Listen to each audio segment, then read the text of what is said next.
Federal Drive is presented by GEHA, Government Employees Health Association, proudly providing health and dental benefits to federal employees and their families. Visit GEHA.com. A recent decision from the FCC has the nation's public libraries concerned.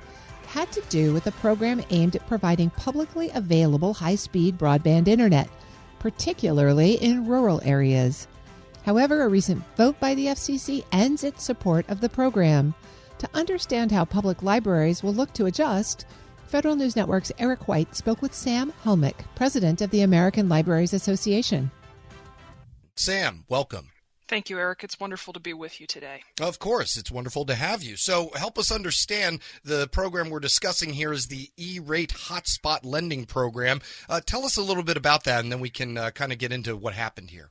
Oh, thank you, Eric. So the E-rate hotspot lending program is built on, I'd say, about 3 decades of the FCC's E-rate program, which has enabled libraries and schools to have discounts for broadband connectivity as we continue to develop 21st century readers, learners, and skills.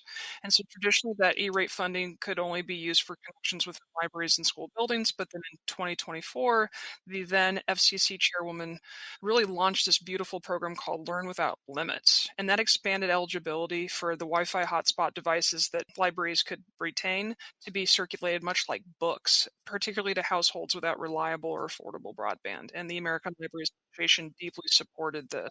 And it was executed in more than 800 libraries across the nation. School and public have utilized this service. It's about $34 million worth of hotspots funding in the year of 2025 to make meaningful connectivity change for Americans. Okay, got it. So the FCC voted to virtually end the program back on September 30th. What happened there? What was their reasoning for giving that? And does that truly mean the end of the program, or are there other avenues that the program could take to stay alive? You're absolutely right. On September 30th of this year, the FCC voted 2-1 to rescind the hotspot lending program and the school bus Wi-Fi initiative. The majority argued that the E-rate statute didn't authorize funding for services used beyond library and school property. But the American Library Association, along with many of our partner organizations, disagree with that interpretation and have really urged the FCC to reconsider and maintain the program. This decision reversal rules adopted in 2024 that have just begun to take effect, and we're already sort of seeing like the 2025 E-rate cycle being denied. And we understand that a reader denied is literacy denied, and connectivity denied is almost like participation in civic and educational life denied. Yeah, particularly in those rural areas where you may not have a steady connection, and, you can still obviously access the internet in the library, but, when you're in a teaching scenario and you don't want to take up the computer for too long because then you start to feel guilty, right? So what other options do folks have who are out in those rural areas that relied on this program? Right. If the federal government isn't prepared to create a robust infrastructure for broadband for our national security, entrepreneurial and economic development, and then just, pursuit of educational wellness and happiness, then I think that we have to think about those students that are on bus rides for up to like 3 hours a day back and forth trying to accomplish their homework, or folks who are applying for jobs on Sundays because it's the only day they have off, but the library isn't supported or resourced enough to be open to them for their public access computers. But then also folks who are trying to attend telehealth appointments, access government services, or even connect with loved ones. Often I think folks forget that libraries are spaces where during both triumph and trials in a community, this is where folks need to go to access internet to tell the broader world and their loved ones that they're safe and they're fine. And so we're really thinking about the broad spectrum of American life and how the lack of connectivity infrastructurally has been devastating. And this was a effort to mitigate that devastation. And now to lose this really leaves a lot of Americans in the lurch. We're speaking with Sam Helmick, president of the American Libraries Association. Let's talk about federal support for public libraries in general. I've spoken to your organization in the past. There were some concerns about dwindling support, and obviously cuts have come across the board for a lot of federal programs, and I'm sure that libraries are not immune to that. Do I have that correct? And where do things currently stand?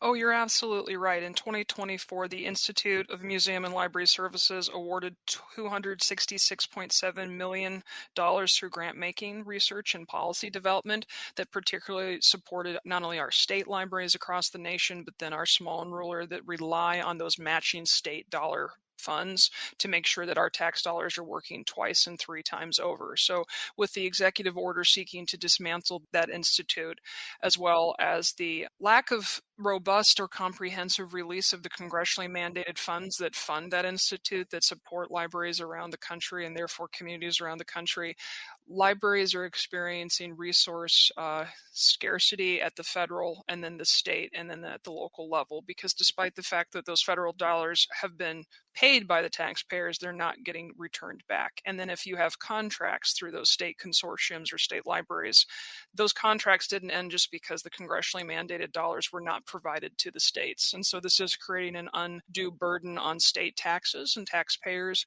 And then that trickles down to hurting rural communities that are the least resourced, but probably like the most in need when it comes to their community anchor institutions, which are a public or a school or an academic library.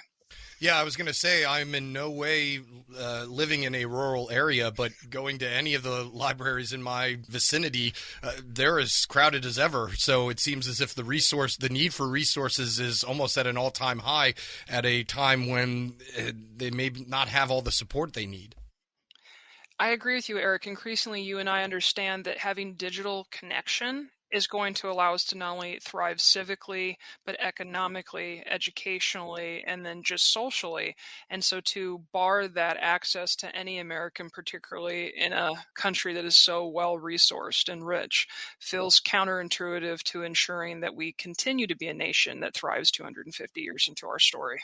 All right, so the situation is what it is. What steps are organizations like yourselves taking? And, are there other options on the table, nonprofits, things of that nature? Or is it really just going to come down to more states and more local governments are going to have to step in if they want to save these libraries?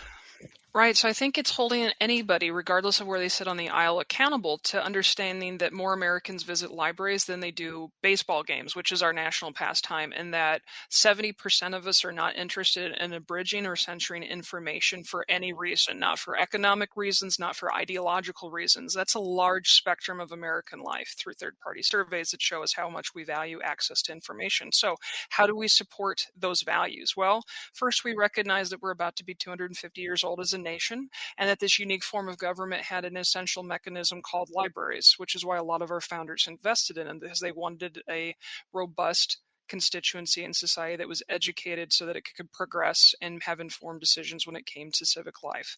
And if we're going to continue to value that, that means we need to use our libraries. We need to dust off our library cards and make sure that they're active increasingly and regularly.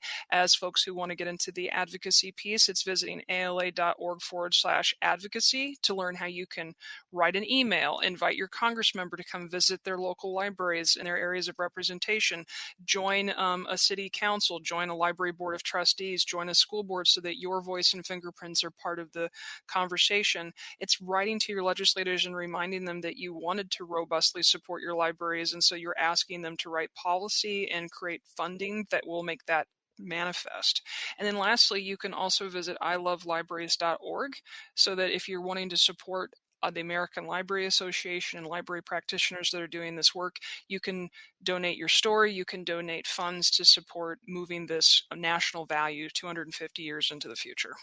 You bring up the 250 years portion, and that provides me a nice segue. Your organization is 150 years old almost. From a historical standpoint, have the nation's libraries ever really gone through anything like this before? I'm just curious if you have any historical perspective on if we've been here before, through tumultuous times that throughout American history. Great. opportunity to tell a story. I love telling stories, Eric. In 1938, Des Moines Public Library Director Forrest Spalding wrote the Library of Bill of Rights, and I think he did it for a few reasons. We had just gone through a Great Depression and recognized how instrumental our libraries were to supporting their communities during economic strife, but also lifting them up to build entrepreneurial and economic development. But then it was also like going through between the world wars and recognizing that we were a melting pot, and sometimes the ideas and values of a very vibrant culture, they blend and harmonize, but sometimes they also brush and create friction. And so creating a set of values where it talks about the right to use reading rooms, the right to find books that both counter and support your own ideology, the right to assemble, the right to speak and to read were essential. And in 1939, the American Library Association adopted that to become an international of free people reading freely.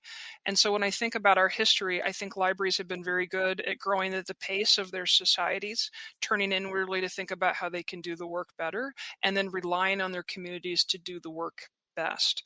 And so while I would argue that we probably are seeing a difficult time, probably something that even counters McCarthyism in the United States, we have always turned in and relied on our communities and our values to push through. And so using your library, visiting ala.org/advocacy, using your voice to speak to those that you've elected into power, this has always been the recipe. And if we all stay in character, I think we can continue to thrive. Sam Helmick is president of the American Library Association. Thank you so much for joining us. It was my honor. Thank you, Eric. And you can find this interview along with more information at federalnewsnetwork.com/Federal Drive. Subscribe to the Federal Drive wherever you get your podcasts.